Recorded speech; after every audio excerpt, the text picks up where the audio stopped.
आताची सर्वात महत्त्वाची आणि मोठी बातमी आपण पाहतोय। राष्ट्रवादी शरदचंद्र पवार पक्षाचे सर्वेसर्वा शरद पवार हे अकलूजमध्ये दाखल झालेले आहेत। मोहिते पाटील यांच्या शिवरत्न बंगल्यावरती त्यांची एंट्री झालेली आहे।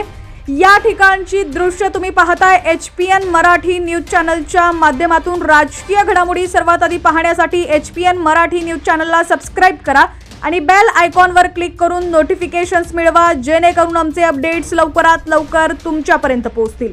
तर या ठिकाणी उत्तम जानकर देखील शिवरत्न बंगल्यावरती दाखल झालेले आहेत। लोकसभेप्रमाणे विधानसभेची सूत्र देखील शिवरत्न बंगल्यावरून हलणार का, याकडे आता सर्वांचंच लक्ष लागलेलं आहे। राष्ट्रवादीचे शरदचंद्र पवार पक्षाचे सर्वेसर्वा शरद पवार हे शिवरत्न बंगल्यावरती दाखल झालेले आहेत। ज्या पद्धतीनं लोकसभेला भाजपला रामराम ठोकत धैर्यशील मोहिते पाटील यांनी तुतारी हाती घेतली आणि ते खासदार म्हणून महाविकास आघाडीचे उमेदवार असताना निवडून आलेले आहेत। आता विधानसभेला नक्की काय चित्र असणार आहे, याकडे आता सगळ्यांचंच लक्ष लागलेलं आहे। यावेळी जयंत पाटील देखील या ठिकाणी उपस्थित असल्याचं आपल्याला पाहायला मिळतंय।